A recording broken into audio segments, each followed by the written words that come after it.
जी बिल्कुल, देखिए मैं हूं आपका मेज़बान शाहरुख शाह और एक नई स्टोरी के साथ एक बार फिर हाज़िर हुआ हूं। इस वक्त मैं आपको रिपोर्ट कर रहा हूं सदर का ये इलाका है। सदर के इलाके में अब से कुछ देर कबल ये इत्तला मौसूल हुई कि एक बिल्डिंग की मेज़नाइन की छत ज़मीन बोझ हो गई है।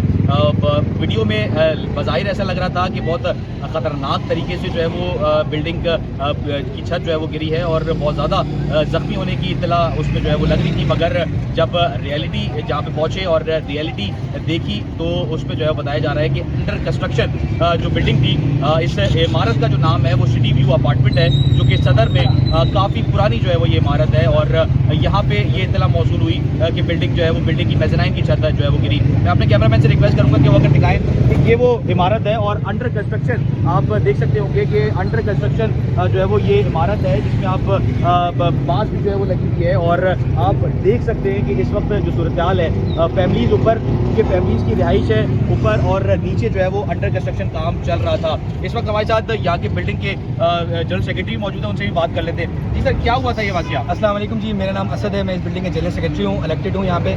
एक्चुअली मामला ये हुआ कि हमारे पास नीचे आज से 6-8-9 महीने पहले आग लगी थी, जिसकी वजह से हमें अंदाज़ा हुआ था कि ये छत कमज़ोर हो गई है। उसी की रिपेयरिंग के लिए हमने KCB से रब्ता किया, कंटोनमेंट बोर्ड से रब्ता किया और असिस्टेंट कमिश्नर ऑफिस से रब्ता किया और बाकायदा एक NED से हायर्ड मखदूम साहब हैं इंजीनियर, उनको हायर किया और उनकी सरबराही में, उनकी सरपरस्ती में वो लेटर हमने कंटोनमेंट को भी भिजवाया, कमिश्नर साहब को भी भिजवाया। उनकी सरबराही और उनकी सरपरस्ती में हम ये काम करवा रहे थे। बट अनफॉर्चुनेटली वो थोड़ा सा एक हिस्सा था, वो पैच था, वो नीचे गिर गया। कोई जानी नुकसान नहीं है अल्हम्दुलिल्लाह, कोई ज़्यादा कोई बड़ी कैजुअल्टी नहीं हुई यहाँ पे। थोड़ा सा मिसहैप हुआ, वो करीब में एक बंदा खड़ा हुआ था, उस पर पैर में चोट आई है, कोई ऐसा मसला नहीं है। बाकी हमारा काम अल्हम्दुलिल्लाह चल रहा है और हम इसको कंटिन्यू करेंगे उन इंजीनियर्स की सुपरविजन में। और इसके बाद फिर इंशाल्लाह हम उसका सारा जो स्टेबिलिटी का प्लान है, वो प्लान सारा हम कंटोनमेंट को भी जमा करवाएंगे, कमिश्नर को भी जमा करवाएंगे, दीगर SPC और दीगर जितने मुताल्लिकीन इदारे उन सबको जमा करवाएंगे। इसके लिए हम पहले फेस में जाएंगे टेस्टिंग के लिए। टेस्टिंग में 3-4 किस्म के टेस्टिंग होते हैं। फ्लोराइजेशन का टेस्ट होता है, सीमेंट की और पिलर्स वगैरह के टेस्टिंग होते हैं। उस टेस्टिंग को अब जो रिजल्ट आएगा उसके बाद इसकी रेट्रोफिटिंग,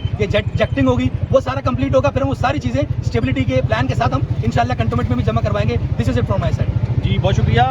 जैसे कि जो जनरल सेक्रेटरी हैं इस बिल्डिंग के सिटी व्यू अपार्टमेंट के, उन्होंने बताया पूरा प्रोसीजर के तमाम जो महकमे हैं उनको ये तमाम चीज़ें इल्म में थी और ये एक मिसहैप हुआ है, एक अनफॉर्चुनेट वाक़या हुआ है, क्योंकि अंडर कंस्ट्रक्शन काम में जो है वो ये जो सामान था वो रखा गया था, भारी सामान था। और क्योंकि बिल्डिंग की काफ़ी पुरानी इमारत है, बिल्डिंग की रेनोवेशन इसीलिए की जा रही थी क्योंकि वो बहुत ज़्यादा खस्ता हाल है। जैसे ही जो है वो बिल्डिंग की रेनोवेशन का काम शुरू हुआ और जो छत है, मेज़नाइन की छत है, वो ज़मीन बोझ हुई और एक कैजुअल्टी जो है वो बताया जा रहा है कि एक कैजुअल्टी हुई है जो कि चौकीदार की बताई जा रही है। चौकीदार उसमें मामूली जख्मी है, जिसको करीबी अस्पताल मुंतकिल कर दिया गया है। पुलिस ने तो इसको जो है वो क्लियर करार दे दिया है। SPCA की टीमें यहाँ पे जो है वो पहुंची हुई थी, डायरेक्टर डिमोलिशिंग यहाँ पे जो है वो आए हुए थे। SPCA के जो DG है मुजम्मिल हुसैन आलिपोटो, उनकी हिदायत पे जो है वो डायरेक्टर डेमोलिशिंग भी यहाँ पे पहुंचे हुए थे। कंटोनमेंट की भी जो है वो अफसरान यहाँ पे पहुंचे हुए, पुलिस की भी नफरी यहाँ पे जो है मौजूद है। मगर इस बिल्डिंग को हाल फिलहाल क्लियर करार दे दिया है। ऊपर क्योंकि रिहायशी इमारतें भी हैं, उसको भी जो है वो चेक किया जा रहा है कि आया कोई खुदा न खासा कोई बड़ा इंसिडेंट पेश ना आए। मगर अभी इस वक्त राइट नाउ जो सिचुएशन है वो बिल्डिंग क्लियर है। एक कैजुअल्टी थी जिसको करीबी अस्पताल मुंतकिल कर दिया गया है। रेनोवेशन का काम अंडर सुपरविजन चल रहा है। मजीद इसकी बेहतरी के लिए जो सरकारी इदारे हैं वो भी यहाँ पे जो है वो चेक एंड बैलेंस रखेंगे और इस इमारत को मजीद क्लियर करार दिया है या नहीं दिया गया वो आने वाले वक्त में जो है वो मजीद पता चलेगा। इसी के साथ अपने मेज़बान शाहरुख शाह को दीजिए इजाज़त। किसी नए मुकाम पे, किसी नई जगह पे आपसे फिर मुलाकात होगी। तब तक के लिए अल्लाह हाफ़िज़।